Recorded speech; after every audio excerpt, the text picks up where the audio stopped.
What's up, superheroes? My name is Miles. Welcome to Miles and the Supermen, a podcast series for men and boys. Our world is in trouble and it's not going to fix itself. If we want to transform tomorrow into a beautiful place for everyone, we're going to need our men and our boys to help bring that vision to life.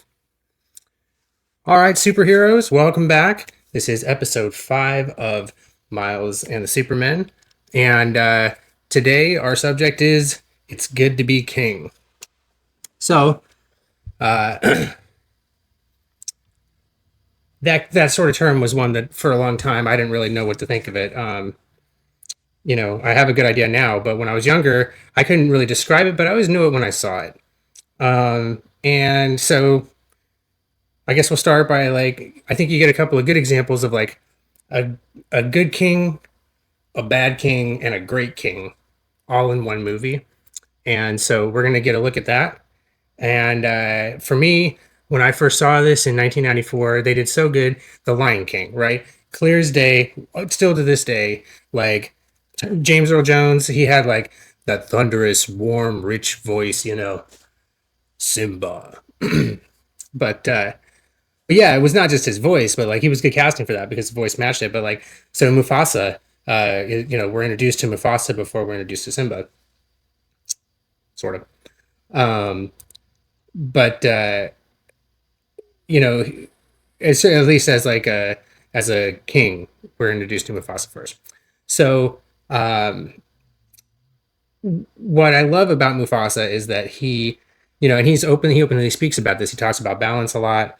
He's very selfless. I don't know that he actually does anything. If anything, that would be the one thing I noticed about him, is that he sort of is always serving somebody else, his queen, his prince, his son, or his kingdom in some way, And so he's sort of always very selfless, but otherwise he operates in balance with the circle of life, And what we get to see is that, so we get to hear how he does things, right? When we first meet Mufasa, he's been king presumably for a hot minute, and so we get to see in real time what his kingship produces. Like when he's a king, how are things around? And we see, there's a lot of lush greenery, there's consistent climate, everybody's got a spot in the ecosystem, things are pretty stable, there's a lot of respect for the order of things and for other beings and their space and their need to be there, and he's conscious about that and shares that as part of his kingship. And so it's very deliberate. You see that the way that he is a steward of the Pride Lands, which is what he considers to be his kingdom, everything the light touches. And to that point, I think that my current understanding of what is a king is everything my light touches is my kingdom. And that doesn't mean I'm in control of it. Like Mufasa says, being king isn't about getting your way all the time. That's not the point. So when I say I'm the king of whatever my light touches, I'm saying that I am the sovereign architect of whatever I put out into the world. And my kingdom is evidenced by my impact. So, I guess sort of it's like the proof is in the pudding kind of thing. You can tell a good king because a good king will have a healthy kingdom. Everyone will be well there. There will be, it'll be plentiful. There'll be abundance. There won't be a whole lot of conflict. There won't be a lot of suffering, And so that's how you can tell that a good king is presiding over himself or his home or his community or his country or his world or whatever, What's the state of things? Whether or not he's around to see it, even behind closed doors, just because we don't always see that part of it doesn't mean that's not a real part of the equation. So how people appear to be and how they really are when they let their guard down or they're in private is different. But the state of that is the true state of things. Sometimes things look like they're really good on the surface, and then you scratch beneath the surface a little bit and find, things are not good at all. So the true state of things, right? And that's and you can usually kind of tell if you kind of know what you're looking at. You could tell this is a healthy, thriving being or family or community, or you'd be like, this family looks like they're trying to hold it together. This community looks like they're trying to hold it together, but you can see that they're not doing real good, right? So these are all the things you can tell what kind of king is leaving an impact on the world around them. right? What kind of king is it? Well, if things are all messed up and not doing super hot, either that king is not doing a good job at being a good steward of the people and things that they have an impact on, or there's some other force that is compromising their ability to do that. So either they are doing it or they're not, or there's some outside force that's causing it to be that way. And so anyway, I think that really gave me my first sort of understanding of like, this is what a king is, right? And in that same movie, we get an alternate vision. What's a different kind of king look like? Well, if Mufasa is a benevolent king of the people, then Scar is a tyrannical king who's out for himself at all costs. And so, one, I mean, he literally says that in his songs. He says that under his breath when he's talking to his lackeys. And at the end, when it finally he's being held accountable for his actions, he tries to get out of it by blaming the very subjects that he was, that supported him. And you could tell he was a really bad king for a lot of reasons. I like that they do a good job of showing that. And this is true whether it's in a home. Sometimes you could tell like when things aren't right in a home. You could feel it. Sometimes, like even if things look okay on the surface, there's just sort of this tension, and they capture that kind of tension, that energy. Or if in a country, or if there's like a racial or a class war going on, or something like that, or like a gender conflict, sometimes things look like they're all right on the surface, but there's little things that happen in between, or behind the scenes, or right before, or right after, or whatever, in certain, or certain unspoken power dynamics and things like that, that really like take it like, you could just tell that something's off. It's not good, right? And so they do a great job at showing that. I love in The Lion King, they actually just like, they sort of like hyper do it, where like you see before too long when Scar takes charge, already like just the whole, like the vibe is off immediately. And before too long, they're having famine issues. The waters are all dried up. They've damaged their ecosystem by just having mindless mass consumption without any regard for balance or well-being or anything like that. Because Scar's not interested in that. He doesn't care. He doesn't think that way. He's not whatever, you know. And he's so ego oriented and ego driven that he has this power, and this is what he produces with his power. Is this, it's like the same thing. Like the finance guys start taking over the airline, and now we got the doors falling off and stuff because they're only concerned with giving more for themselves and getting bonuses and cutting costs and so on, and so now we got doors falling off. It's the same thing, right? But they do a good job of showing it. So Scar is that kind of leader. He's that kind of king. So for some people, that's the kind of king they are in their own selves, inside of themselves, and that's how they take care of themselves. And sometimes it's a manager in a work environment, or it's a politician or something, and so we see these kings who bring this kind of energy and have this kind of intention, and everything goes real bad. It's ugly. You know what I mean? Like, oof, no bueno.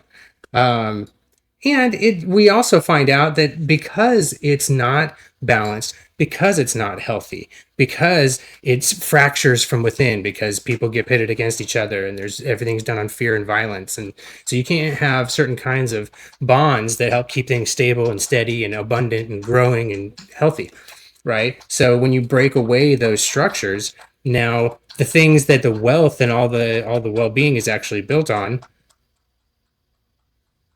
Lady Page. No, now's not a good time, girl. So that process of exploitation actually, it's sort of like you deplete your bones from the inside and make yourself brittle and weak until you collapse. So in this effort, there's a big, I love in Scar, he's got this big, you stick with me and you'll never go hungry again. Meanwhile, they're all starving like, a couple months later, because of course they are, because that kind of mania, whatever. Anyway, so on top of that, juxtapose like the big, like goose stepping, like everybody's having a big parade about it. And then, cut to, oh, we're starving and,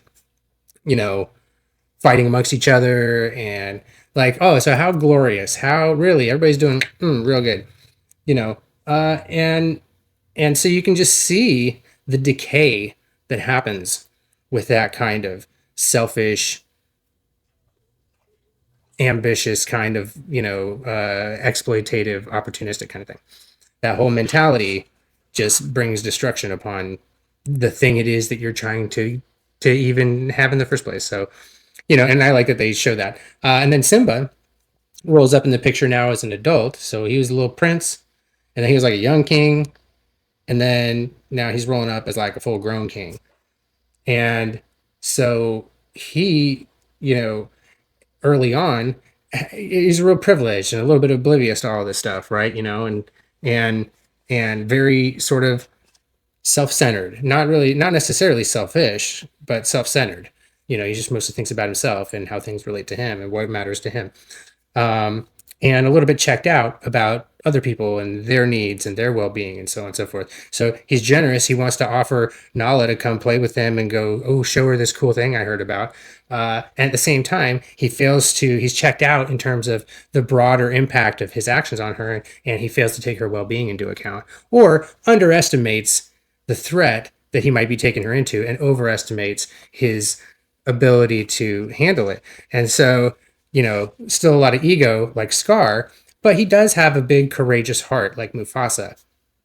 And so, uh, I think that when we see Simba roll up toward, later in the story, and he's come back to Pride Rock and now he's a full grown lion, um, he's sort of gone through this process of refining and growing and being humbled by certain things, and when we now he's sort of been able to hone the tenacity that we see in Scar, but have that always and only in service of his compassion and balance with his community and for his people. So the tenacity is just a tool that he uses, not a way of life for him, and so I think with Scar, it was kind of the other way around.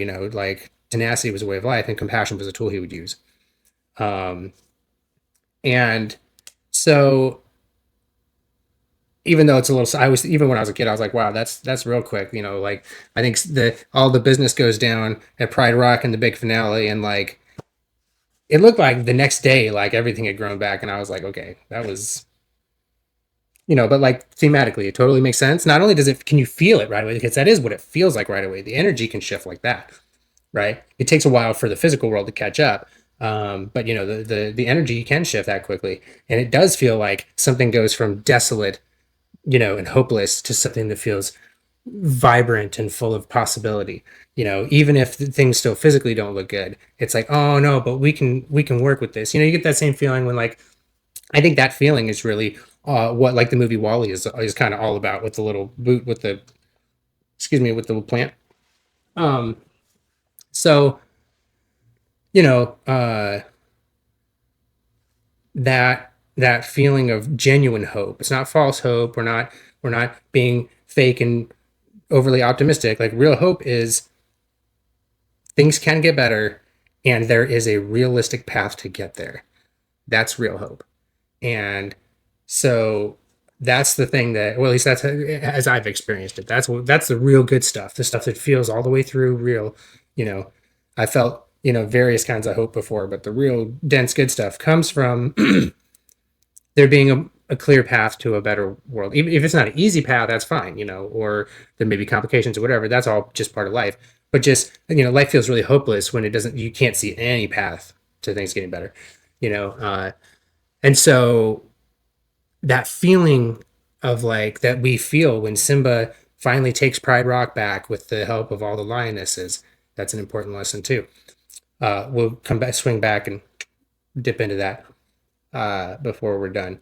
But the the moment that he takes control back, and we no longer have this megalomaniacal tyrant who's running the show, immediately that we all breathe a sigh of relief. Oh, it's over. We can start to repair. We can start to heal. We can start to rebuild. That feeling of relief is the power that a good king can bring to a space, right? You kind of feel that same way when Mufasa shows up early in the movie, and and whether it's the first time Simba's in trouble or the second time he's in trouble, when Mufasa shows up, that great king, you feel breathe a sigh of relief. But Who feels a sigh of relief when Scar enters the room? Nobody. Nobody. None of his subjects do. We don't. The audience doesn't. None of his enemies do. Nobody feels good when he enters the room. So that says volumes, you know what I mean? Because we're dynamic, multidimensional beings, you know, by meaning that we have multidimensions like a mind, spirit, body. We have multitudes of dimensionality to our life experience and to what we put out in the world. So, you know, all of that is to say the Lion King really gave me a great sort of like basic sense of what being a king is all about, right? But that was, you know, whatever in the 90s, right? It's been a minute.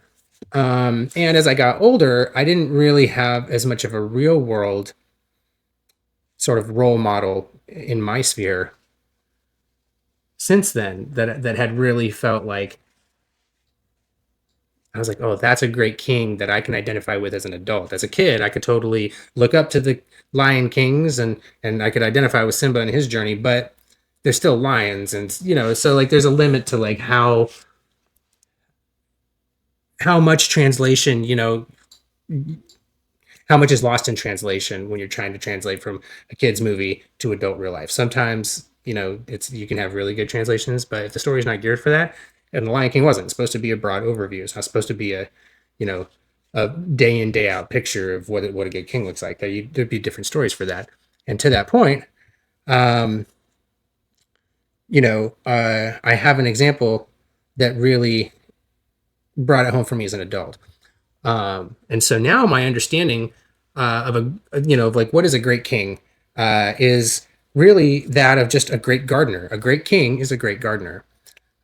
So whether it's a kingdom of one, just yourself, or a family of four, or 100 million people, and you know, and you're king of a country, right? The principles are mostly the same.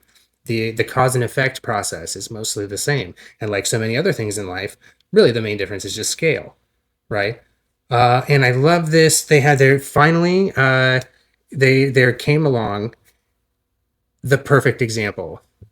I think it was 2018, Black Panther. T'Challa was the first example of a great king I had seen in live action and like in the movies, you know, that really captured throughout a whole movie what a great king is like as they walk through the world. What do they think and feel about the things going on around them? How do they respond to things? You know, and T'Challa was an interesting character in the sense like he's pretty different from me in terms of his temperament, right? So I don't know that I have identified as much with him temperamentally. I'm more of a Tony Stark type, you know, but in that way. But I I was just you could feel kind of his energy about things, and it wasn't that he like the so in his case he was careful to listen and sort of pay attention to his surroundings and take things in. So it's very stoic, kind of like that's his thing on it. And he fully embodied the moment. So this is a guy who's very perceptive and aware of what's going on around him, and he's always looking and he's trying to like really take in what's going on. And so that's how he as a king orients himself. You know, for me, I do the same thing, but I'm a little more chatty about it. And you know, I like that where you can see his, you know, so like his stoicism is like his temperament, but his kingness, his kingship, as it were, is something that would be universal. Any king, whether they identified as a male or non-binary or female or whatever, even if they're in that king position, if they're in that masculine role, this would still be the same. And so that's what I love, is that you get a very full sense of how he approaches and what his humanity brings to the role of king. But the way he performs king is consistent with like the way I would perform being a king, or the way I would expect Simba or Mufasa in a similar situation. I would expect him to conduct himself in the same way, but with his personality or the other personality or whatever, right? In the Marvel Cinematic Universe, for instance, there's another example with King Valkyrie of the Asgardians, right?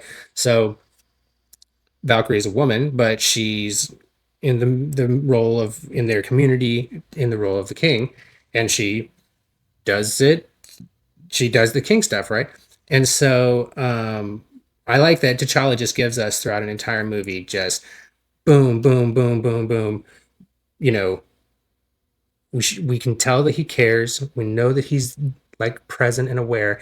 And what he does with that caring and that awareness is he, through his actions and his words, he honors his home, Wakanda. He honors his people, the Wakandan people, right?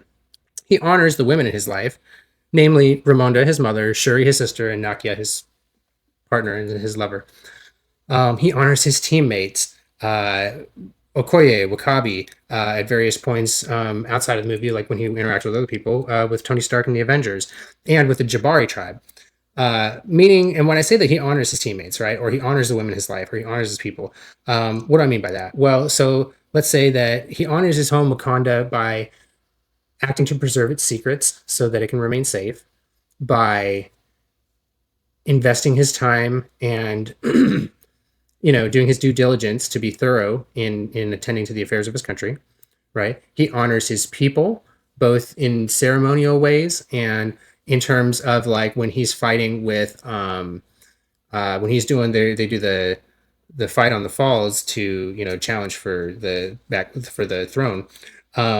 Once he has established that he has beaten M'Baku, instead of killing the guy, which he's entitled to do per the fight, and throwing him off the falls, he gets him into a headlock and tells him to yield. He says, "Your people need you."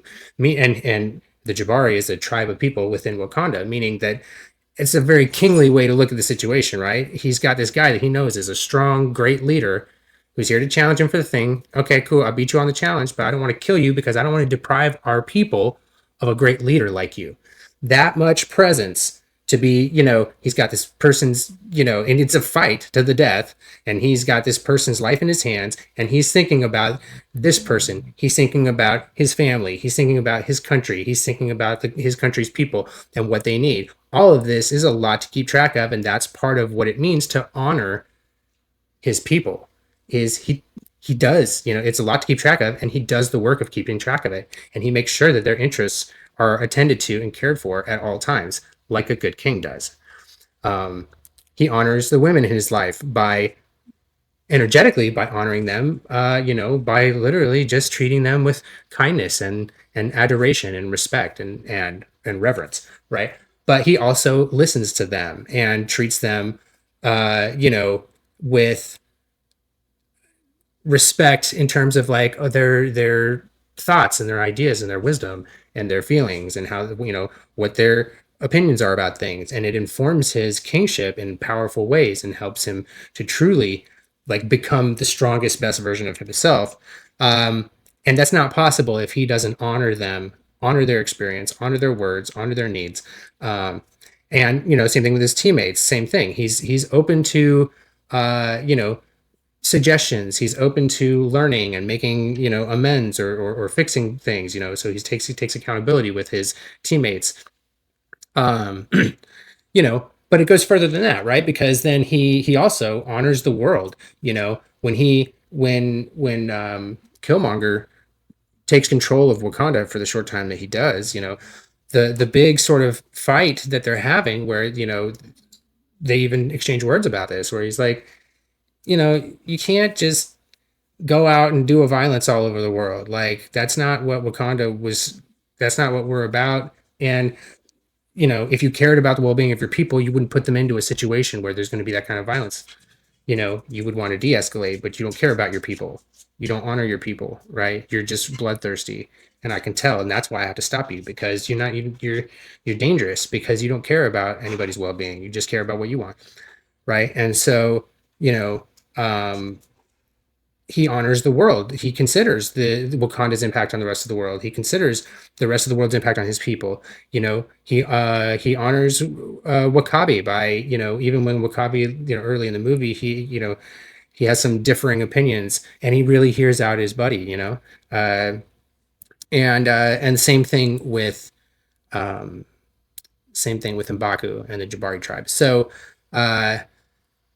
let's see here. Oh yeah, so and in honoring the world, he does the UN peace speech, um, and he goes on to take like accountability for the impact that Wakanda has had on the world already.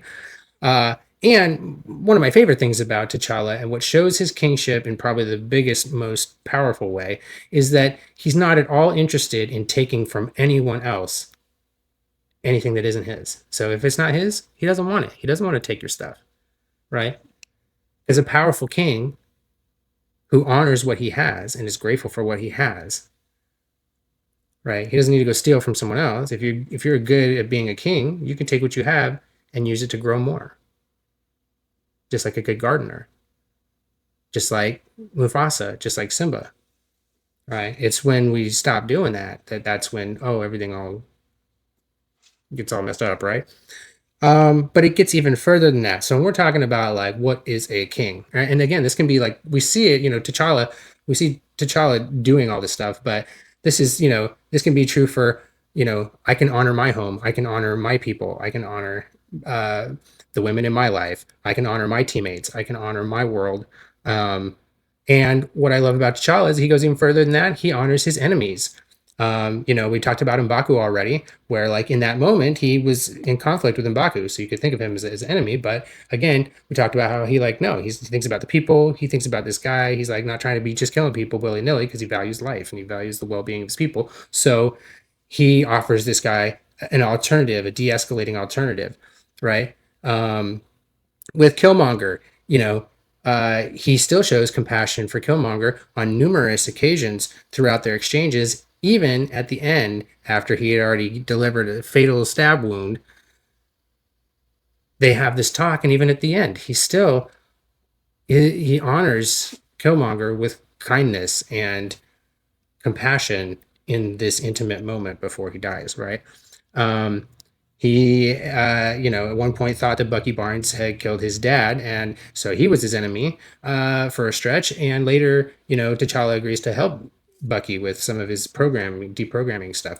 So he's very forgiving. He's very de-escalating. These are the ways that he honors his enemies because he honors the world and life, and he understands that frivolous violence is dangerous to everyone. It's dangerous to a well-being of a good world or a healthy community. It is bad for the garden, right? So he honors even his enemies. But more than that, and this is one of the things where it's like, okay, I think this is something that he shares with Simba as a king, but he doesn't share this with Mufasa as a king as much, which is he honors his own unique path. He confronts the mistakes of his ancestors and make amends with the world, all while still honoring the traditions that still serve his people and his life. And so I love that because, T'Challa rejects some parts of his tradition, and when he gets a chance in the spirit realm, the ancestral plane, he gets to you know see his ancestors. He kind of tells him what's what. He kind of yells at him a little bit because they messed up some really big stuff, especially his father. So he confronts that, and he doesn't just blindly hold on to tradition or blindly hold on to protocol or whatever. But he honors the stuff that still serves his life and his people today. And I like that he's flexible in that way because, just like the seasons change, if you're a gardener, you have to take into fact that like the weather isn't the same all year round. Times change, seasons change, things change, right? And so you got to be able to evolve and change with it as a gardener.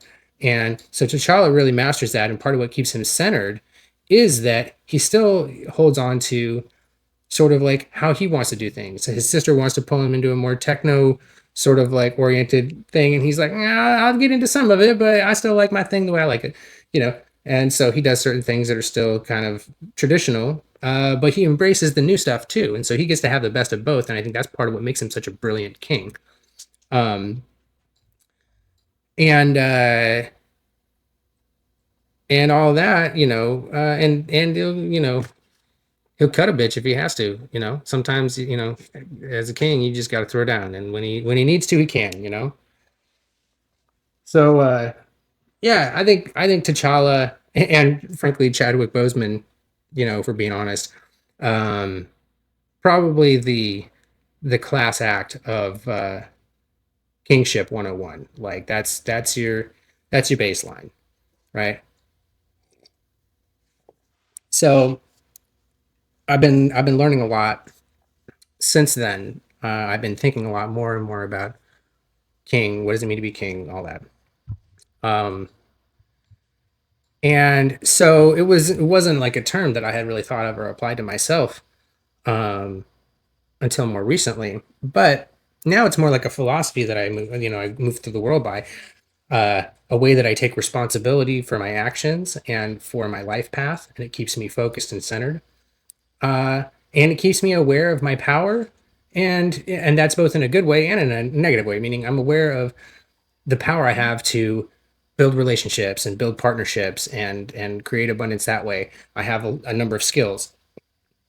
I've got a particular set of skills. um, I've got people who love me and who pour into me and pour support into me, and and so on. There's a whole world of people and resources and so on out there. So a king who is wise, a king who is tapped in and connected with the world around them and the people, can have a huge positive impact on them and can create so much abundance. Or if they're careless, or selfish or imbalanced, like a scar or whatever, then you see the other side of that, which is they have a huge negative impact on the world around them. And so taking all of that on and saying, okay, well, I am the king of me, King Miles. So what does my kingdom look like, right? Like I'm not king of Wakanda, I'm king of me. And so at 41 now, I've had a lot of different sort of life experiences, and I've lived in a lot of different, I've had uh, girlfriends and been married and lived alone and all kinds of stuff. Lived with my parents, I lived, with roommates and everything. So I've kind of been around a lot, just on all things. But so where I'm at now, though, and for the better part of the last decade, is I'm in a long-term cohabitating partnership. When you sign up for the government, we call that a marriage. Um, and we have, one of our children. We have three children. One of them lives with us every other week. Um, and these days, I am, my partner. She's a midwife, so she does midwifery work, and then the rest of the time, she works with me on our band, our transformational speaking, and our humanitarian work. And when she's not doing that, I am tending to my kingdom. A lot of times that literally means just looking after the house. But then I'm also preparing for the next time that we have to work together. And I'm also doing my own work, like this podcast right here. So what I'm trying to say is that my life as a king sort of has, it kind of operates in one of three different modes. Now, for some people, depending on your life experience or your life arrangement or whatever, what your lifestyle looks like. Maybe you're flying solo. Maybe you're in a polyamorous, bisexual relationship with six kids on a ranch somewhere in Texas. I don't know, something fun like that.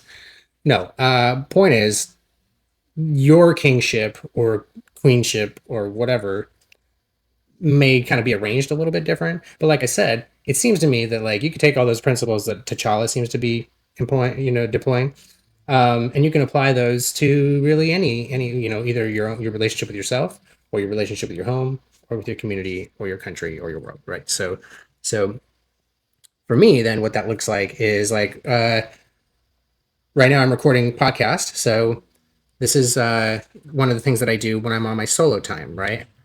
Um, and so when I'm king of the castle and I'm sort of the only one here, I guess I'll sort of walk you through like, because I work in arts, academics, and allyship. So I spend my time either making art or learning about art. I spend my time sort of working on, love core or, marketing stuff, website stuff, or like superhero stuff. I do graphic design. I do film editing, all that kind of stuff. So there's a lot of like just arts work and academics work that kind of get meshed up together, and humanitarian work too, as often as we can get to it right now. So there's all that business that I've got going on.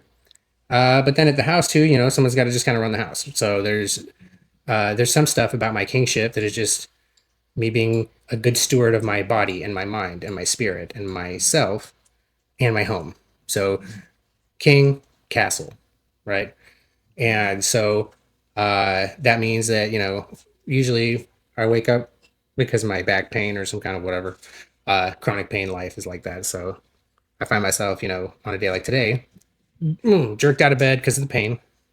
And, you know, I usually pop up and sort of, I got, you know, I have some medicine I have to take, pain meds and stuff like that. Um, and so I'll get up. You got, but before I take the pain meds, I got to take care of like putting food in my belly, right? So all right, so I've got like a morning routine that involves little steps like that that get me to being able to take my medicine, sit down, and wait a few for it to kick in. So this is part of like living with chronic pain. It's like sometimes life has to be broken down into steps like this. So for me, being a good king to myself means building a routine that allows me to take care of this stuff. So usually I hobble around the house for a little bit in the morning for about 10-15 minutes, turning on some coffee, you know, grabbing a spoonful of peanut butter. So I got some in my belly. I got to get some herbs I take for my pain. And so you got to eat first, right? It's with a lot of herbs and medications, stuff like that. And you got to eat. Um, and so I'll do that. The dogs, you know, I got 3 dogs. Uh, and I inherited 3 dogs basically, just sort of collected them along the way. You know, I wasn't like shooting to have 3 dogs, but now they're in the pack. So we got a wolf pack of 3 dogs, and you know, and so 2 of my sons, they live elsewhere in, you know, in the state, and then one of them is with us every other week, right? So on the weeks when he's not with us, I have the house to myself and me and the dogs most of the time.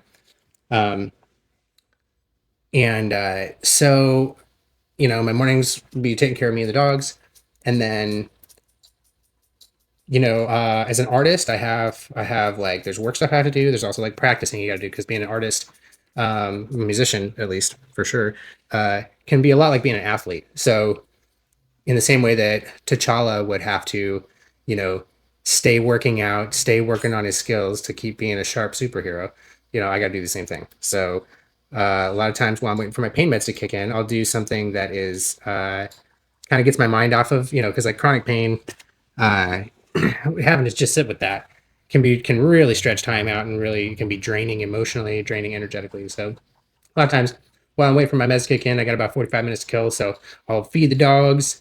You know, they got their special food, so each of them I gotta feed them a little different because one, you know, health stuff. You know how dogs are sometimes. So take care of the dogs, grab the coffee, sit down. Excuse me.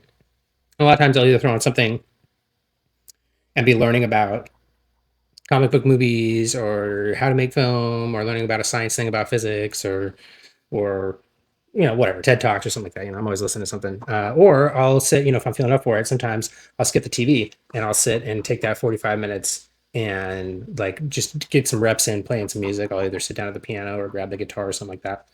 And I'm telling you this because this is sort of like my life has become something that I really love. And my home has become a place that feels steady and peaceful, place where I feel like I can be myself, where I feel like my family can be themselves, and you know we can make a good life, you know, and make a good life not only out of the space that we live in, but the time that we have together and so on. So I you know, but this life has sort of had to be constructed, and it didn't just kind of happen by accident. So part of what it's made out of is attention to details like the ones I've been telling you about. Here, I have to let out the dogs. I'll be right back. There it is.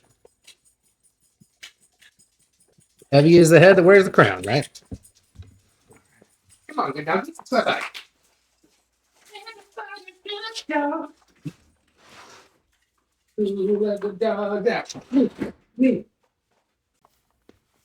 And we're back in the game. So that's what I'm trying to get at. Like, I have a relationship now where, like, I feel like I have real clear line of communication with my partner. We're able to have you know, a life where we're able to build toward long-term goals together, but we still have fun in the moment. We're able to deal with problems together as a couple, you know, have our own space and our own time for things, but also make the most of the time we have together. And all of that comes from being really conscious about this stuff, about what you want out of your life, why you want that thing, and how important is it to you relative to all the other stuff that you got. And you got to kind of find everything's place. And then you slowly but surely, excuse me, slowly but surely start building a life out of these new habits, these new goals, these new practices and ideas and so on. So that's, I guess, why I'm kind of step by step in it for you. And so I know that a lot of people don't have a lot of experience like this. And so this is me trying to, I guess, I've had good examples of people, who have helped me become the king that I am today. One of the things like with T'Challa too, and with Simba, I made a mention of it earlier, but if we're being honest, really great kings, uh, you don't have really great kings without women and sort of a divine feminine, heavy feminine influence. Like it needs to be balanced between the two, right? And the hyper masculine is like the Scar thing. The true balance thing is Mufasa, is Simba, is T'Challa. And so T'Challa honors and loves and adores the women in his life, and they pour into him, and they teach him, and they love him, and they help him heal, and they restore him, and they celebrate him, and he honors them in return for that. And that symbiotic relationship makes them all so much more powerful. And so, for me, I think that it's important to note that even though I get to be, like on a day like today, I get to be king of my castle and just walk around, and I have the knowledge and the energy and the time and the space to put this much love and care into my life. I wouldn't have known to do this or known how to do this without so many women pouring into me, pouring love, pouring their time and effort and their patience and their forgiveness and their hopes and all of these things invested in me that now I get to then use to sort of seed and water my garden of my life with. And now I get to serve my partner, my kids, my dogs, my family, my community, you know, uh, with those gifts, just like T'Challa did. But just to be clear, that like there is no great king without great queens, you know, somewhere along the way. That is, yin and yang, tis the way of things. And I know that for a lot of cultures and a lot of people around the world, um, some men are threatened by that idea or whatever, and it's like, okay, I know there's a lot of pressure about that, and there's a lot of cultural, you know, but what I loved about T'Challa's representation and a little bit Simba too, right? Like the lionesses joined Simba, and it is only with their help that he's able to like take back Pride Rock.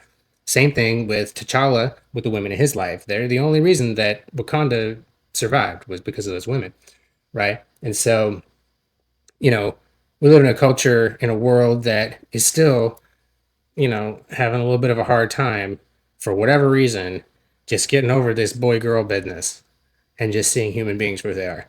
So I understand people are taken back by that, but the proof is in the pudding, and you know where women are honored, life is better, things go better. I don't know.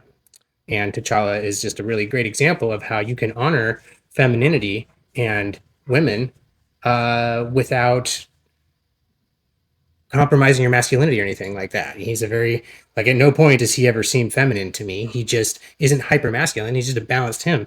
And so it doesn't prevent him from connecting with the women either, though, And so, I don't, so for me, this seems so obvious and so simple that, it's weird to me that the world has had trouble with this for so long, but so be it.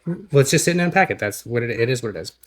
So, uh, anyway, that's I just had to acknowledge where I got a lot of this, a lot of these skills, a lot of this inclination. Oh, I gotta go get the dogs now. Can't be like that. And we're back again. Excuse me. So, anyway, on a day like today, the morning business goes on, and I'm intentionally putting in a lot of these like details for you. I'm not trying to be tedious about it and walk you through my day for no reason. What I'm wanting you to do is hopefully get a sense of like, as a king, this is all the stuff I pay attention to, right? This is all the little details that I'm looking out for, all the stuff I invest my time and energy in. And so that's sort of the idea here. And so we're just going to walk through it. And, I'm not going to do exactly the same thing for each one, but there's, like I said, there's 3 different kind of modes I live in. So this is the first one, just me by myself. And then we'll go on to, what it's like with me and a partner. And then, as a dad, we also have another family member that we live with who's around from time to time. And then there's friends and family and so on and so forth. So, you got different dynamics, right? So we'll explore what a king means in those different dynamics. But Uh, but frankly, it is a lot. There are a lot of details that need to be cared for and attended to. And so before we get back to the rest of it, I did have this idea that I wanted to share with you, which is that I find that if being a good king is being a good gardener, then being a good king probably means that you don't really have enough time for certain kinds of other frivolous activities. Um, if you're really being a good tending to your garden properly, it's a pretty busy affair. There's a lot going on. So we don't have a lot of time to go harass other people or go get mad about stuff that don't matter in the world. Because if you're doing king stuff right, you should be plenty busy. um, and so that's sort of what this is intended also to kind of to really show is that like okay, well, being a man means being thoughtful about things and taking your time and investing in things that sometimes take a while to develop. So you got to have patience. You got to be able to listen and make adjustments and so on. So, it's a whole thing. And it plays out on the long scale of your life. And it also plays out literally sun up to sundown throughout each of your days. So get done with the morning thing. Dogs are fed. And jump into some music for a little bit or do a little bit of learning. And then I like to kick into, if I got like office work to do or something like that, I'll get in and start around, whatever, 9 or 10 or 11 or something like that. And I'll get into like office work. So I'll do like correspondence stuff, or if I have a flyer I need to make, or if there's a video I'm working on or something like that, I'll get in and get that kind of stuff done. And sometimes it'll be like, 1 or 2 hours worth of work, and then I'll take a break and go do something else, or sometimes it's like, oh, I just worked for 6, 8 straight hours just on the phone, totally just, and now it's over like that. But usually I try to make better use of my time than just like working straight through because there's the work-life balance and I'm a whole human being. I got other stuff going on, right? So since I'm in a position to do so, I pace myself. And so I, obviously you got to feed yourself. So usually I, make myself like a salad or sandwich or something like that. Sometimes I'll like have a beer or whatever. And then usually I have to take my medicine again. And, because, when you got chronic pain and so on, taking your meds regularly is kind of a thing. And you have to live your life in these little intervals because like you get powered down a little bit when the medicine kind of wears off, and then you got to wait a little while for the medicine to kick back in once you take it. So a lot of my life gets run on like timers that are like 4 hours at a time. So we just started doing some gardening. So I'm also doing things like tending to the gardening. I got a little laundry to catch up on. Do some, the dogs have special food. So yesterday I played a little bit of video game. I just got Madden 11, 2011, and I'm playing it on PlayStation 3, and I'm doing like a whole franchise with it. So I've been sneaking little games in between my getting stuff done. And I'm actually gonna I'm trying to get started doing those on Twitch here, so you can actually hop on and hang out with me while I throw down on some Madden 11 Denver Broncos football. Pretty soon, I'll put the word out when I'm broadcasting on it next. But I'll do something like that I enjoy, or I'll sit down and play some more music, or I'll watch a TV show that I really like or something. Just kind of give myself a break or whatever for a bit. And then then there's usually like another task. So like this morning, one of the tasks that I did was I mowed the lawn. Yesterday, we had a bunch of dog food that we have to make custom because one of our dogs has a health issue. So so yesterday afternoon, I spent good time like cleaning up and doing other stuff. And then I went to go see the Thunderbolts. It was really great. So I've been playing football. I've been cleaning stuff. You kind of notice that I pace myself, right? There's a little bit of work, a little bit of play, a little bit of rest, a little bit of work, a little play, a little rest, right? And so, I had a choice to make though, because I was like, oh, I wanted to catch a smoothie, and I had some stuff I had to take care of to make sure that my son had all his stuff. So There was one time I could see the movie, but that meant that I wouldn't have time to cook the dog food. So, being a king who honors my kid and the dogs and myself, I was like, okay, well, I wanted to see this movie, um, you know, and I was like, all right, well, so I took care of the situation with the kid, made sure he had what he needed. Then I made a deal with myself. I was like, okay, well, how bad do I want to see the movie? And so I have a conversation with myself. I don't just like railroad myself and either say, no, I'm not going to do the movie. And I don't just be willy nilly and be like, oh, blow everything off and just, yeah, of course, if I want to go do a thing, I'm just going to go do it. So the king in me now says, all right, well, let's run it up the flagpole and see what happens. Right. So, I was like, all right, well, I think this is kind of a fun opportunity for me to go just do a me thing. And, it's like a me date. And I've been doing me dates to the movies by myself for my whole life. And, in all the life of being king, and dad life and partner life and superhero life and all this other stuff, sometimes it can be easy to kind of forget that, like, yeah, it can be fun to just hang out with you and just to have your own company and just enjoy yourself sometimes. It's good to get in touch with that part of yourself every now and again and just sort of like connect and be like, oh yeah, that's right, I like being me. I forgot about that. I'm so busy being whoever I gotta be for everyone else. Sometimes I forget to just be me.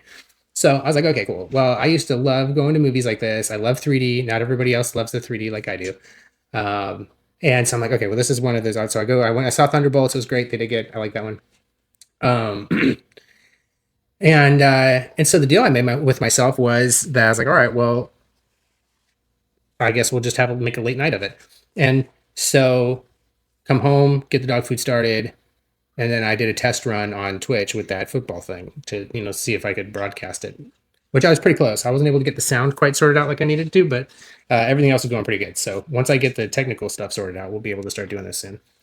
But yeah, so I ended up just sort of staying up real late so that I could get I got to see the movie.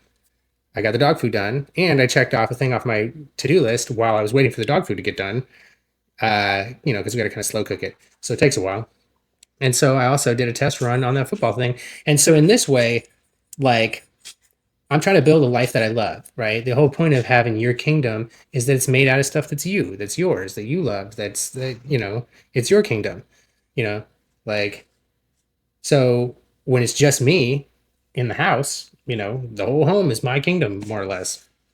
And so for me, when no one else is around, I still have like the main things that I'm doing with my life, right? I have big goals that I'm doing with my music and my philanthropy stuff and doing talks and things like that. And and the dogs always they need, taken care of. So there's certain things that are like a rhythm of like an everyday thing. The chronic pain thing is like, like throughout the day, it's like a 16th note, you know,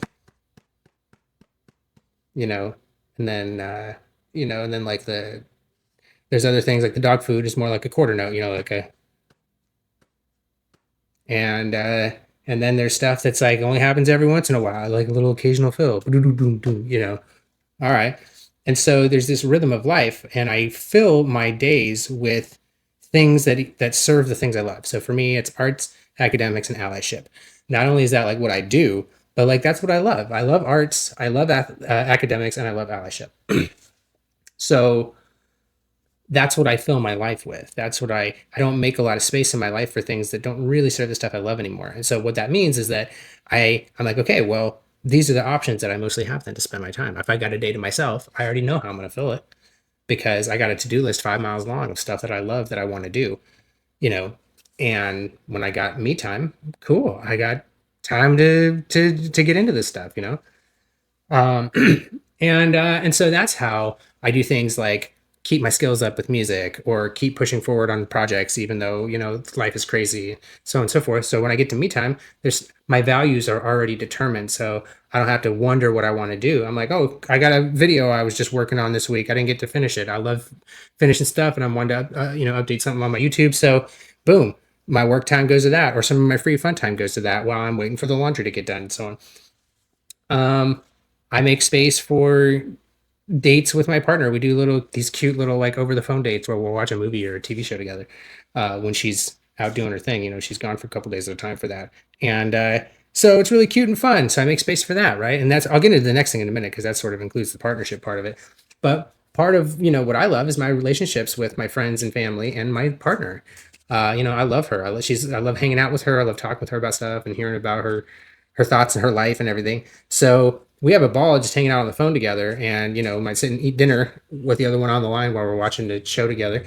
And so I make space for stuff like that too. And like I said, there's the mowing the lawn thing. I got stuff around the house that needs to be fixed or whatever. And so the point of telling you all this, like I said, is that there is a lot that goes into being a king and creating your kingdom. But once I really was able to bring into focus the things that mattered to me the most,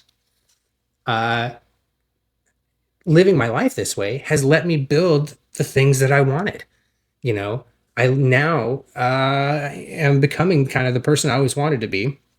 And more of my life is now lived in a way that feels good to me and feels in alignment with like who I always wanted to be. So I always wanted to be able to, to be able to do more with my music than just playing bar gigs or just doing records and stuff like that. And I didn't have a lot of space for that for a long time because I kind of got caught up in, oh, I'm a musician.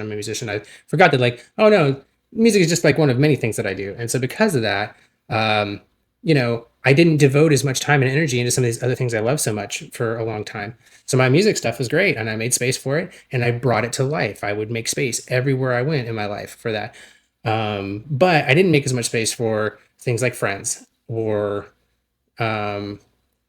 I did do a lot of independent study and everything like that. I didn't make as much time and space for things like film, which I love. And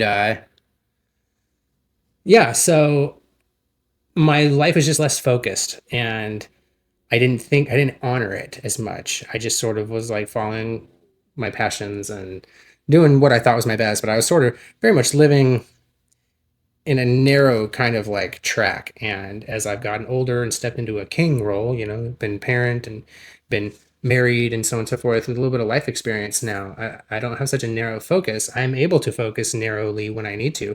But now my life is so much more holistic.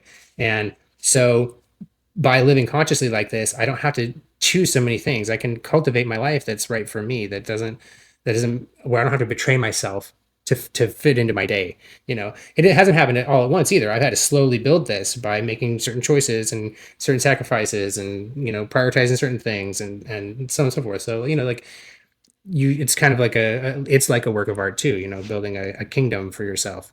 And so then if you want to share that with someone else, whether it's, you got like a life partner who's a friend or a family member, or it's, a life partner who's like a lover, like a married partner or whatever, like whatever kind of life partner. Life partnerships can happen in all kinds of relationships, right? Some people are business partners or whatever, some creative partners, they love working together, So in any kind of partnership though, right? So you bring your kingship to that. And, so as a part of a life partnership, I generally maintain most or all of the solo activities I was just telling you about that I usually do on my own. And obviously there's things like brushing teeth and showers and stuff like that, so on and so forth. I also take out the trash and clean the bathrooms and stuff. So there's a lot of like in between business. And that's me tending to my garden. That's me taking care of my kingdom. That's my castle and I take care of it so that it's in good condition because that's what I want my castle to be. So that when that's my kingdom. I take pride in that. I don't mind doing some of these, more mundane or more pedestrian things. Like if the trash got to be taken out or the dishes got to be done or whatever, I get it done. If I'm hungry, I cook some food. My kingdom runs all by myself with me, and it's great. And it feels good being able to create a life like that and create that kingdom. And then when you're able to share that with somebody and build together, you become exponentially. It's not times two, it's to the second power. You become exponentially more powerful when you have real alignment and real equality and equity between the partners. uh, so so now as a king, now I got a queen that's in the mix, right? So for when my queen comes back from her work adventures, we get a few days in mode 2 for me, which is not no, we don't have the kids around yet, but we have a few days as grown folks together just to do grown folk stuff. So, you know, during these days, obviously all the same stuff. The dog still got to eat. I still got to eat. The pain meds, the work, the most of that stuff is still there, right? Just chip away at it every day a little bit. Sometimes it's music, sometimes it's film, sometimes it's, community building, sometimes it's learning about a thing, whatever. But it's always something. Now, some of that is like, okay, as a partner, when you got a wife, right? So she's got her own the same exact thing that I'm doing. She's got her own queen stuff, right? So she don't have chronic pain like I do, but she has other health needs and stuff like that she's got to tend to. She has, her stuff, her work, her stuff, her interests, her needs, so on and so forth, right? So when she comes to the table, she's got all that going on, and I got all my stuff going on. And so one of the things that, as a king, that I try to do is, for one, I try to make sure that I got my stuff handled, so I'm not accidentally spilling onto her stuff. You know what I mean? Right. So that's part one of the duo. So how do you be a king with a queen? And so I make sure, as best I can, that I'm not just unnecessarily spilling onto her. What does that mean? I'm not spilling emotionally onto her by dumping. I'm frustrated with my life, so I'm being lousy toward her or short with her or something like that, right? Or I'm having a challenge with her, and instead of saying something to her about it, I just avoid her or give her the cold shoulder, or be rude or something like that, or just being inconsiderate. Oh, we said we were going to meet each other for lunch at 4 o'clock, and I didn't call or didn't show up or whatever until 7:30. That's kind of rude. So then now it's like, so these are the kind of things, like honoring their time, honoring their space, honoring their journey, honoring their spoons. That idea of like how many spoons you got, like how much bandwidth do you have? Maybe you got some time, maybe you got space, but you don't have a lot of energy or whatever. So as a partner, I make sure I got myself on lock. That doesn't mean I got to be perfect. It doesn't mean I got to whatever. It just means that I'm just mindful that, she could be having a good day, and for no reason I could just walk in and mess it up, and that would be kind of a jerk move on my part, and I don't think that would make a good time for us. I'm not going to have a good experience with her after that. She's not going to have a good experience. You know what I mean? So like, I'm just mindful of this stuff right out of the gate, and this is something that you got to do when you live in close quarters. You got to be on that pretty regularly. So it's a skill that you build in sort of, emotional self-regulation. And so if I'm doing good at being a good king to myself, then I show up and now I can give her something that I have. You can't give somebody, you can't, if I got nothing but air in this coffee mug, there's a pretend pitcher here with coffee. Oh, there you go. Good example. There's no coffee in my hand. I can't pour any into the cup, right? So there you go. And so mind, body, spirit, I got to have my stuff together as best I can, right? We're all human. There's a human experience, sure. But like, I got to show up with the intent to play nice. I got to show up with the intent to be curious about her life experience and her thoughts and ideas, and be ready to sort of like work together, see what kind of day we create together. And physically too, you gotta take care of your stuff. And then when you show up to the space, you got to be physically engaged and present as well. So, and so, yeah, this takes the form of accounting for their needs and their wants, their strengths, their weaknesses, their optimal communication protocols, their well-being, fulfillment, and happiness. And, these things aren't my responsibility, but I do have an impact on them, and they have an impact on me. So, I take all of this into account, and I take accountability for my role in how it goes.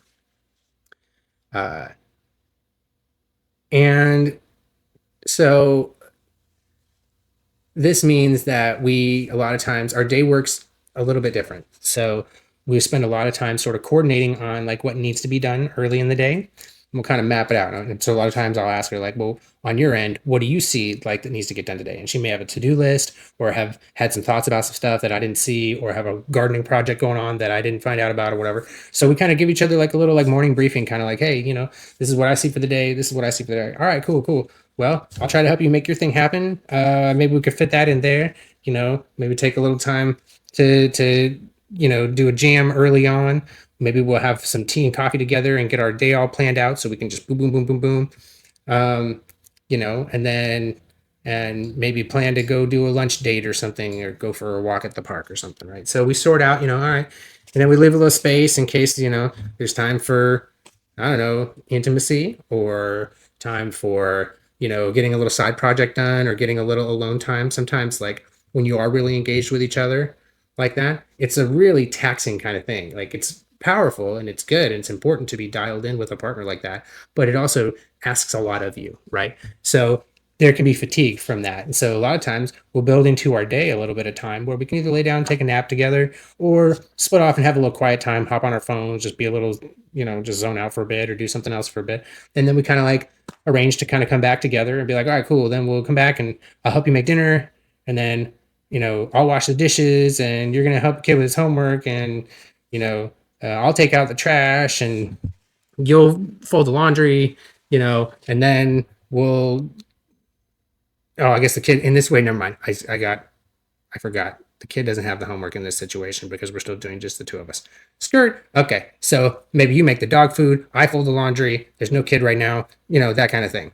And so every day kind of works like that, and like, and it took a while to bring into focus, like, what are the big things that we work on when we have time? So we have to make time for what matters. We have to figure out what matters first. Like, what is our kingdom made out of? And our queendom, what is our home made out of? What kind of things do we want to have space for music? Okay. Do we want to have time for music? Do we want to make music together? If so, okay, we have to have instruments. We have to have space to do it. We have to make time, because if you have the instruments and you have the space, but you don't ever make time for it, then it doesn't happen. And so this is part of like being a king is, oh, okay, we've decided what we want, and now we're going to work together and make it happen. And that means that every day you got to make space for it and time for it, right? Or often or regularly, you got to make time for it. Just like a garden, whatever time it needs you to pour into it, that's how much you got to pour in. And so the same thing with intimacy. And I'm not just talking about physical intimacy, although that too, and we're going to have to do a lot of talking about relationships and intimacy. But a good king always honors and respects the queen. That's full stop. A good king does that. That's it. And we'll go into more detail another time, talking about sort of like, we can talk more about intimacy, mind, body, and spirit. But intimacy of the mind, just to do like a quick overview, like by that I'm talking about intimacy meaning taking the time to really be present with each other and have conscious conversations that are more than sort of surface level or more than just based on the roles you have, but something that's more personal, and how you think and feel about a subject, or what's your favorite thing, or something you learned, or whatever. That's like intellectual intimacy, is really like sharing something about each other. Energetic intimacy is being warm and kind with each other. But that can be shown in a lot of different ways. But it's a vibe of acceptance and warmth and welcoming and saying, I love you. I accept you. I think you're interesting and cool, and I want to give my time to you because I love what I get out of it. I love that I get to share this time with you, and I'm grateful for that. So I'm engaged, and I want to know, and that kind of thing is energetic intimacy. And then physical intimacy is where you have that same energy, but you communicate it through physical touch and physical means. There might be a kiss, there might be a hug, there might be sex, there might be other kinds of things, it might be massages and so on. And if everybody wants that, who's there, if everybody's consenting, everyone's on board for that, then it's beautiful. And it's more than just like the physical act of doing a thing, right? You can be physically intimate, but emotionally checked out or disengaged or whatever, right? So that's all. Like, there's nothing wrong with just physically having a sexual experience with somebody, as long as everyone is consenting to it. But it can ring a little hollow when you've experienced something that's got more going on, something that's more connected, that's deeper, right? So that's something to think about. But the big thing is that with the physical intimacy, I've come to find that when I approach it as a conversation, and the same way that I would tell my partner that I love and respect them, or I would show them by acts of service or kindness or other kinds of love languages, I can also physically show that by finding out, yeah, you carry a lot of your stress on your shoulder. Okay, cool. Well, I'll make sure I'll give you the shoulder rub the way you like, that makes your shoulder feel better, or, I don't know, whatever, people have different things that make them feel connected. Some people really like kissing, some people not so much. And so like being a good king means like finding out like what is a way that I can show my queen that I love her and that I appreciate her. And I do that, through physical intimacy, and obviously, in the sexual space, like we'll have to have other specific conversations about that kind of thing.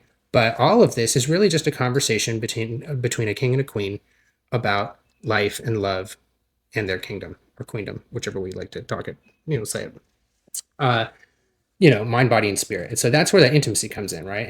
And the actions, sometimes like in Everything Everywhere All at Once, they have this kind of like exchange where in an alternate universe, the husband he says to her, they're not married in that universe. But he said after they talked for a little bit, she says, "Oh yeah, in an alternate universe we were married, and we just have a laundry mat and we got tax problems and everything." And he says to her, "In another lifetime, I could have really enjoyed doing laundry and taxes with you." And I think that says everything about intimacy.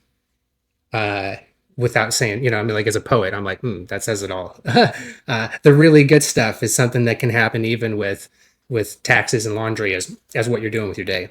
The most transcendent, beautiful, loving, connected moments with real powerful love, real powerful, like incredible, like the what everyone dreams about. That stuff can happen with laundry and taxes and stuff like that.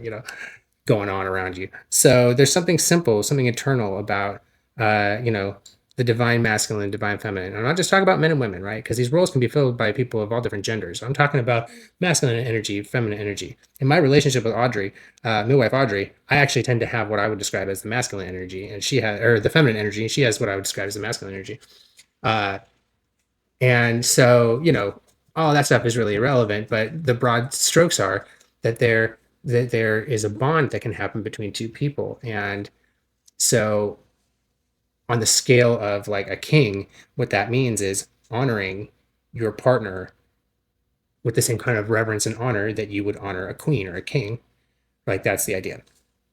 And the reason this is all so important and powerful is, like I said before, the more I have mastered this and practiced this, and the more of my life I've devoted to doing things this way, the more it becomes better for me and my partner and for our family and so on and so forth. Like it gets good results, and I'm like, oh, cool. I feel like I'm on the right track with something now that's like actually working for me, and gets good results for my family, and gets, I'm able to make progress on my dreams in ways that I just couldn't before. And a lot of it had to do with the fact that I didn't have a mentality that helped me prioritize properly. And so this king idea is like an orientation of that. So I'm really grateful that I have been able to understand my life in those terms now. And then, so all of this can really feel like a juggling act. And then when you add in, kids into the mix, or we've got roommates, or we've got family, or, you get out of into the world and there's community and there's business and there's other stuff and everything like that. So, now as a king, I have all the same thing. I still have to be reverent. I still have to conduct myself with honor. I still have to be mindful of my long-term goals and my values, and, the needs of my partner and the needs of my children and the needs of the dogs. And, this is a lot of stuff I got to keep track of every single day, so it's either solo and I have to take this approach with myself, or it's duo and it's me and my partner, or it's, more than that. And I have to take all of these other elements into consideration and balance them and act in the best interests of everyone as best as I can.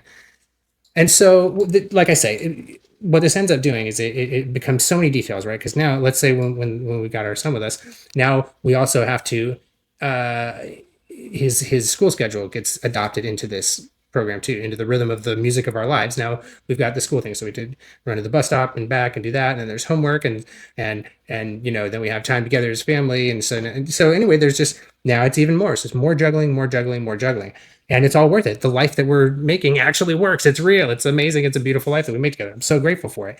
But that's the point, is that it was not possible until I really began to commit to these ideas of like picking what really matters and just doing that.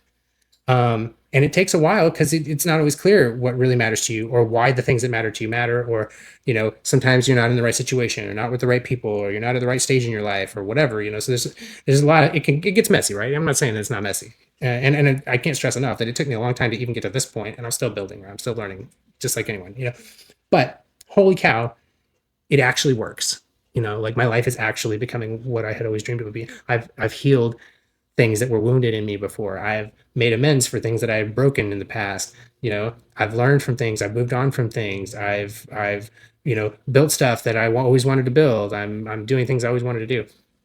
And so my commitment to honoring all of these details, the solo, the duo, and the trio and stuff, the stuff with, the kids and everything, like that's a whole other living being that's got their own needs.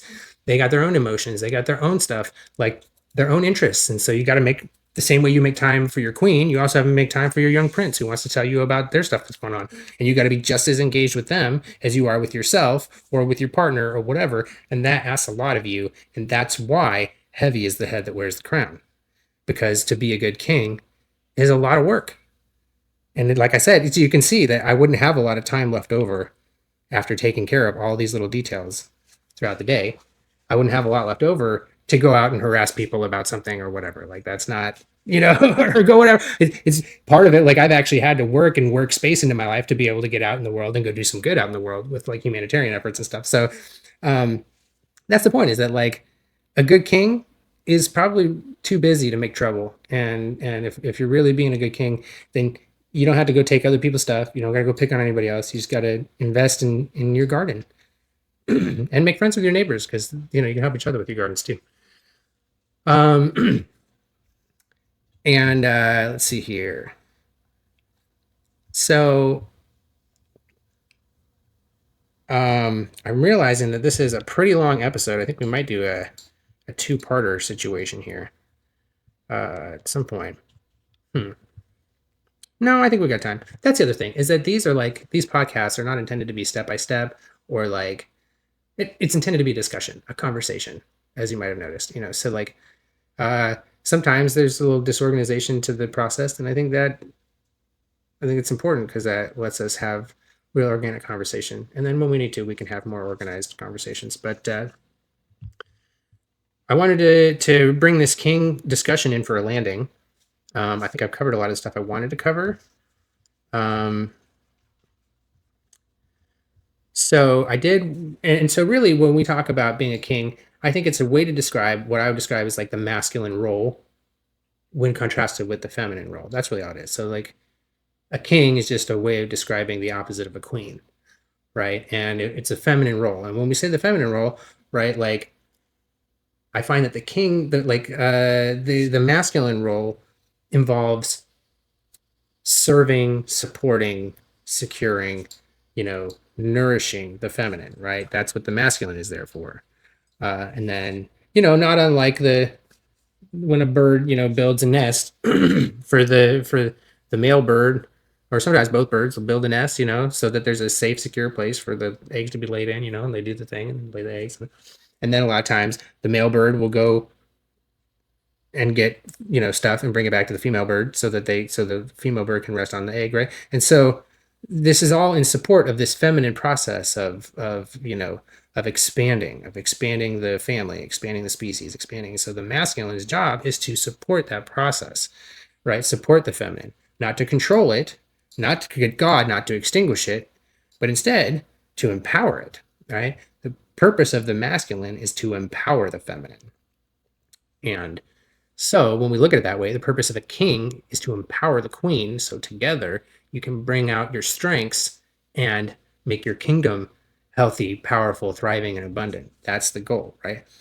And so this masculine role then is one of contraction. It's contracting, it's sharpening your values. Whereas like, because I always say, and I had an earlier episode where we go more into depth on this, but for the sake of the discussion, I refer to masculine as contracting and feminine as expanding. So you breathe in, you take in air, and you expand your lungs, feminine.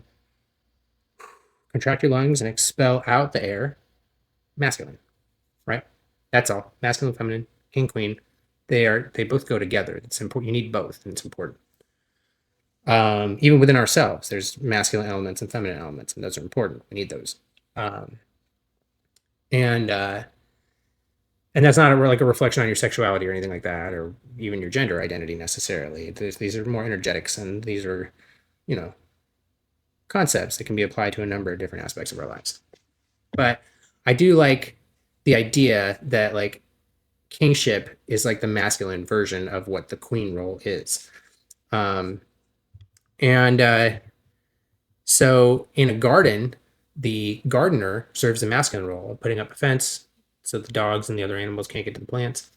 They make sure the plants have all the nourishment that they need. They got all the sunlight that they need, and they got all the water that they need, and the soil and the space. So the gardener makes sure that the plants have everything they need to grow. The plants don't decide that they want to grow in a particular way or whatever. They just grow how they grow given the conditions. And the gardener sets the conditions. And if you're a good gardener, you're able to respond to the needs of the plants and optimize the garden's conditions so that they can just do their thing. That's the feminine thing, is just doing their thing. That's what we want. That's a good thing. We want the plants to just do their thing.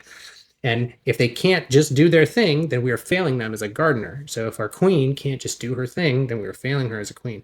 Or, you know what I mean? Like, not just do anything they want. That's not what I'm talking about. I mean, follow their heart, follow their path, feel like they have their feet beneath them, feel like they can talk to you about something and have you respond constructively and compassionately. Feel like that's what I mean, right? And so that's what a good king does, is they make the people that are and the animals and whoever their light touches, a good king makes those people feel cared for, right? Makes those beings feel cared for and nourishes their well-being. So this means that good kings, just like good gardeners, are patient. They are consistent. They're aware of the needs and abilities of each plant and their relationships to one another. Good gardeners, just like good kings, pay attention to patterns, including and especially their own patterns. Like, what's my role in all of this? What are my patterns, and how is that impacting the garden? They're willing to do the dirty work so that the garden can thrive, right? That's why I don't mind taking out the trash. That's why I don't mind cooking the dog food. If I'm the one who's up to feed the dogs, I'll feed the dogs. If I'm not, cool, I'll find something else constructive to do. I don't mind doing the dirty work because that is what home requires of me, and I'm happy for that. Happy I love my home, and I show it by taking good care of it. And probably one of the most important, powerful things that a gardener or a good king can do, or a good man can do, is to know when to let go and allow nature to run its course, or allow your partner, whoever your kingship is, whoever you are caring for, or whoever you're a steward over, or if it's your children or your animals or whatever, you're a steward of them. Even with your partner, not like a not like somebody who tells them what to do, but just somebody who is like, oh, I take responsibility for your well-being. I take responsibility for my queen's well-being. I take responsibility for my children's well-being. That kind of thing. And so sometimes, in order to care for them properly or serve their well-being, you got to step aside, get out of the way, and just let them do them. And that, learning when to do that, is part of what being a good king and being what a good gardener is all about.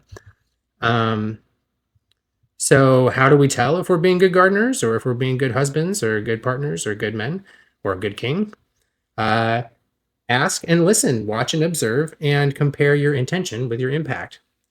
Asking and listening, in some situations I've talked about before, if you're the king, you got to make sure you create an environment where people feel safe to tell you the truth, where you don't mess with their life because they said something you didn't like.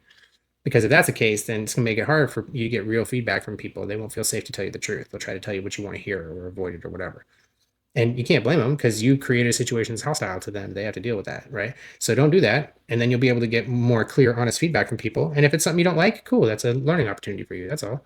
Or an opportunity to mend a relationship and develop something better. Oh, I didn't mean to do it that way, or I didn't mean to hurt your feelings. How can we do that in the future where it doesn't do that? Oh, okay, do it this way. All right, I'll be sure to ask you that way. No problem. That's good kinging right there. Watch and observe. Watch and see, like, what does your partner get excited about? What makes them sad? What are they afraid of? What are they curious about? Same thing with your kids. Same thing with your dogs, or your pet lizard, or whatever.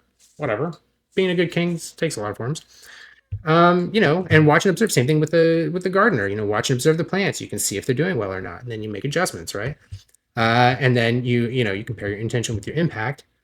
And that's usually sort of your little compass that lets you know, oh, I tried this, but it turned out like this. I gotta sort out that difference, right? See here. Takeaways. Yep, strong man is a good gardener of the things and people within his sphere of influence. In other words, uh, a good king is a good gardener. Champions are masters of consistency, something I was thinking about with the diligence you have to tend to a garden. You can't just do it once in a while. You got to stay on top of that stuff. You got to be ready every day to wake up and have that be part of your routine. You know, in this case, whether I'm talking about a physical garden or just the garden of a child you're trying to raise in your home or whatever, you know, that kind of thing. Same. So you got to be consistently willing to show up and do the work day after day. And then when things go wrong or there's adjustments to be made or mistakes happen or whatever, you know, don't let your ego editorialize when you're analyzing the impact. You know, keep your mind quiet and let the results speak for themselves so that we're not kidding ourselves, you know, because you want to get to the real problem and fix that so that things actually get better. Even though it can be a little painful sometimes to look at a thing that went wrong, it's a lot better than trying to sweep it under the rug and have it keep being a problem later or whatever. You know what I mean? It's like, no, just get it, do it, done. Action items: keep our eyes open for relationships, keep our mind open to learning, keep our ears open for feedback, keep our hearts open to connection. But yeah, that's it, fellas. We made it. Long live the kings, all of us. Once again, my name is Miles. This is Miles and the Supermen, a podcast series for men and boys. It's currently available on YouTube. I make music, film, and other content. You can check it all out on my Linktree. If you want to support my work, grab some merch from my online store, or consider joining my Lovecore community on Patreon. Thank you for hanging out with us today. We'll see you on the next one.